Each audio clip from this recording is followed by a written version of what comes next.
Welcome back, students. Today, I'm going to be bringing you a different lecture than what you're used to. I am wearing my You Are Enough sweatshirt because I want to extend the reminder to all of you, and also as a little bit of self-compassion for myself because I'm coming at you as not just your professor, but as somebody who has lived experience with depression. And in today's lecture, I'm going to share what it's actually like to live with depression and how it changes the way that one thinks. In other lectures you'll find in this week's module, we explore the range of human emotions from depression to mania and how mood disorders emerge from a really complex interplay of biological, psychological, and social factors. But today we're going to focus on depression itself, not just as a set of symptoms, but as a way of experiencing and perceiving the world around you. We'll explore how depression transforms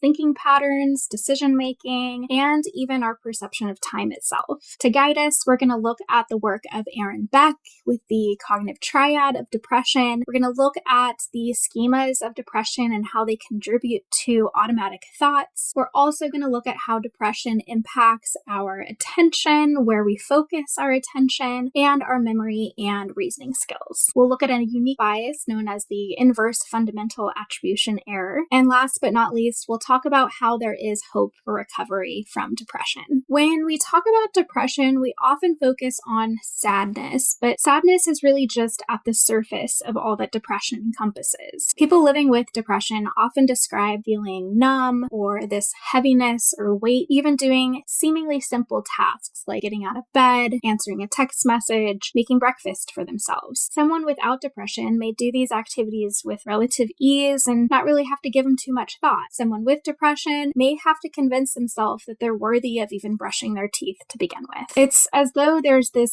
filter that the brain is viewing everything through. Imagine you're walking through life with tinted glasses, except instead of changing color, they change the meaning of everything that happens to you in life. Neutral events take on a negative tone, hopeful ones feel hollow, and accomplishments barely even register. Research on attentional bias actually shows that people experiencing depression automatically focus more on sad or threatening information, more so than positive or neutral information. For example, give a list of words to somebody with depression to remember, and they're more likely to focus and remember words like failure or lonely than joy or success. When we look at how depression changes the way one thinks, we have to first discuss schemas. Schemas are like mental shortcuts, mental blueprints of patterns that we use to organize the human experience. They tell us what to expect from the world and from ourselves. But with early life experiences like intense criticism, neglect, or even trauma, these schemas can become maladaptive. Early life events of rejection and instability can shape these deeply rooted schemas like I don't deserve love, I can't trust others, and nothing I do matters. Someone who is constantly told that they're not good enough may internalize a schema like I'm a failure. And later on in life, the schemas we hold to be true can shape our interpretation of life events. If a friend cancels plans, they're probably just busy. But with the depressed mind, that automatic thought might be, they don't really like me, they've just been hanging out with me to pity me. These automatic thoughts flash so quickly that a person doesn't even notice them. But once those schemas are in place, they become the filter that we view everything through. Here's where those depression-colored goggles come in. Over time, this lens shapes our perception and our behavior, making the world feel smaller and more dangerous than it really is. You could receive 10 compliments and one piece of criticism, but only the criticism sticks. Unfortunately, these thinking patterns are powerful predictors of depressive episodes and relapse in the future. One of the ways that cognitive therapy can help is by making these automatic thoughts visible so that one can question whether or not they're accurate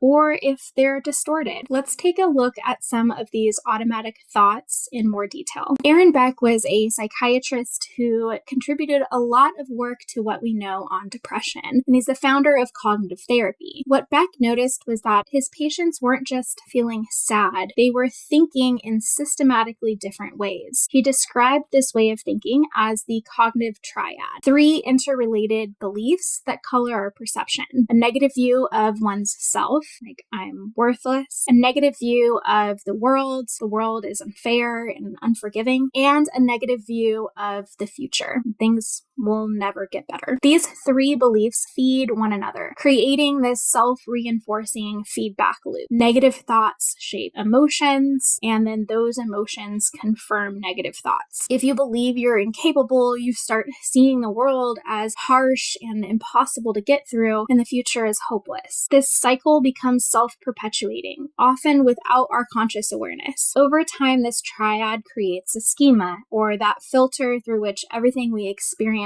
is interpreted. If our brain were a computer, you can think of the cognitive triad as depression's operating system. Here are just a few of the cognitive distortions that cognitive triad can contribute to. All or nothing thinking, seeing things in black and white. If I'm not perfect, I'm a failure. Overgeneralization.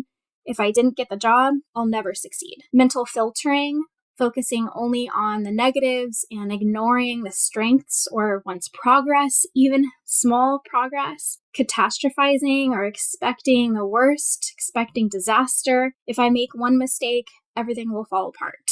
And emotional reasoning, believing that feelings are true, that feelings are facts. I feel hopeless, therefore I must be. Each of these distortions narrows perspective and fuels that triad of hopelessness, helplessness, and worthlessness. Depression comes with its own twist on a common cognitive bias. Typically, people make what's called the fundamental attribution error. We have this overwhelming tendency to attribute our own mistakes to circumstances. I didn't do well on that test because I didn't sleep well, the dog kept me up all night, I was tired. But others' mistakes to their character. That coworker that's annoying didn't get me their part of the project on time because they're lazy. In depression, though, this attribution flips. We call this the inverse fundamental attribution error. People with depression instead blame themselves for bad outcomes, but explain others' mistakes away due to external factors and added context. Someone with depression might think they snapped at me because they're stressed, they were having a bad day. I snapped at them because I'm a terrible person. This self-blame reinforces that negative self-schema that we talked about earlier. Everything becomes evidence that the self is somehow faulty, defective. Research by Alloy and Abramson shows that depressed individuals are more likely to make internal, stable, and global attributions for negative events, meaning they see their failures as their faults, unchangeable, and affecting every aspect of their life. This style of thinking, it's me, it's always been me, it always will be me, is one of the strongest risk factors for future episodes of depression. Depression doesn't just influence what we think about, it alters how the brain processes information. Many people with depression describe difficulty concentrating or thinking clearly as being in a brain fog. They know what they want to say, but they can't find the right words. This is an example of what psychologists call psychomotor retardation, or slowed movements and cognitive processing linked to decreased activity in the prefrontal cortex. With depression, rumination becomes the default mode. The mind loops endlessly on the same worries. What did I do wrong? Why can't I fix this? Rumination feels productive, but it rarely leads to solutions, and instead it reinforces that cognitive triad, each loop confirming hopelessness and helplessness. With depression, problem solving also becomes impaired. Depression narrows attention and limits our creative thinking. So when facing a problem, the depressed mind struggles to generate alternatives and new solutions. Everything feels like a dead end. And this contributes to those feelings of hopelessness and like nothing's ever going to change. With depression, time also can feel distorted. Research shows that people with depression often perceive time as moving more slowly than those without. A day can feel endless, the future unimaginable. This perceptual shift fuels the belief that pain will last forever, which is one of the most dangerous cognitive distortions in depression and can lead to risk of suicide. Depression doesn't just alter what we think about and how we notice things, it reshapes what you remember. In cognitive psychology, this is called mood congruent memory bias. If you're sad, your brain is more likely to retrieve sad memories, reinforcing this belief that it's always been this way. Meanwhile, positive experiences fade into the background. This selective recall fuels confirmation bias, a cognitive tendency to notice and remember only the information that supports our existing beliefs. If you already believe you're a failure, your mind collects evidence to prove it, while quietly discarding any evidence to the contrary. This is why therapy, which we'll cover in a moment, might include structured evidence logs to help clients consciously track moments of success, incremental progress that a depressed mind might otherwise ignore or erase. Fortunately, the way we think can change. Cognitive behavioral therapy helps people identify their distorted patterns of thought and develop more balanced interpretations of the world. This kind of therapy doesn't force positivity. It helps people see their thoughts more as hypotheses or byproducts of the mind rather than inherent truths. Clients of CBT will learn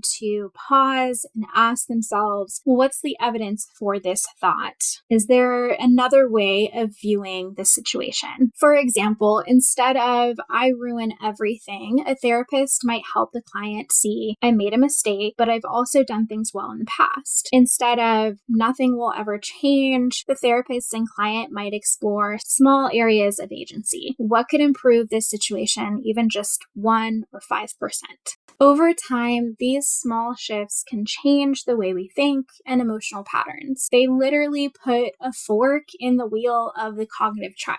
When a person learns to interpret setbacks as context-specific and temporary rather than personal and permanent, their whole emotional landscape begins to change. Neuroscience supports this too. Studies show that CBT increases activity in the prefrontal cortex, the region responsible for regulating emotion and reappraising thoughts. In other words, these new ways of thinking literally rewire the brain. And because of this, therapy can help the brain rewrite its default narrative. We go from I'm broken to I'm only human and I'm healing. One of the hardest parts of depression is that these thoughts don't feel distorted. They feel factual. And that's what makes the thoughts that this mental illness creates so convincing. A person can rationally and logically know that there's others out there who may care about them, yet still feel profoundly alone. This is why telling someone to just think positively can so egregiously miss the mark. The depressed brain is filtering our experience through deeply embedded schemas of hopelessness. It's not as easy as just thinking of the positive when your mind is actively suppressing the positive. What helps instead is compassion and genuine acknowledgement of the pain that someone is experiencing, along with curiosity and helping a person externalize their depression, thinking, what is depression telling you right now, rather than fusing one's identity with their thoughts and emotions. I am depressed. This approach is grounded in both CBT and mindfulness-based cognitive therapy, which has been shown to reduce relapse rates by nearly 50% compared to medication alone. Instead of fighting with the thought, I'm unlovable, a person might say, there's that thought again. And that little bit of distancing can make a big difference in the tone of the emotions and thoughts that follow, and even prevent a spiral of self-hatred. Self-compassion also helps to reverse that self-blame bias that people with depression experience. When people begin treating themselves with the same kindness that they extend to others, the brain's threat response can settle down and emotion regulation has a chance to improve. But compassion, particularly self-compassion, can be challenging when you're experiencing depression. Not impossible though. Personally, I like to remind myself of this quote from compassion researcher Kristen Neff. The central paradox of self-compassion is that we give ourselves kindness not to feel better, but because we feel bad. Recovery from depression does not mean that one will never feel sadness again. Sadness, suffering are all part of the human condition. So instead, recovery from depression means regaining perspective. It's about restoring balanced thinking and challenging our initial thoughts. Through therapy, social support, sometimes medication, individuals begin to build new ways of thinking, new schemas like I can cope, can handle difficult things, I do matter, I'm still worthy even though I'm struggling. And this feeling, however intense,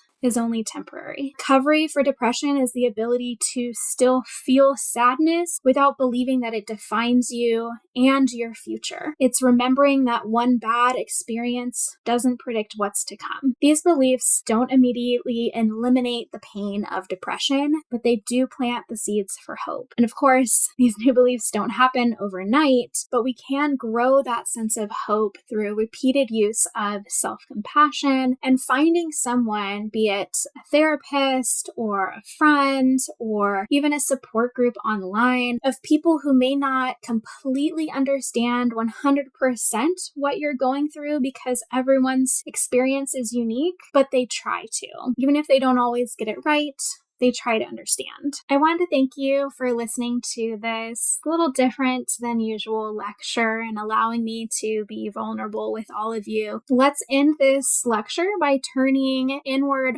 for some reflection. Consider the following prompts and feel free to write in the comments your thoughts below. What would it feel like to live inside the cognitive triad, where every thought bends towards hopelessness? And what does it take to begin to see things differently if you are experiencing depression? To wrap up this lecture and to truly understand depression, we must see that it goes beyond sadness. Depression is a lens that can make the self seem small, insignificant, and the world seem daunting and unchangeable. But by learning to recognize and challenge that lens, to take off those depression-colored goggles, we can help people see the world in a new light.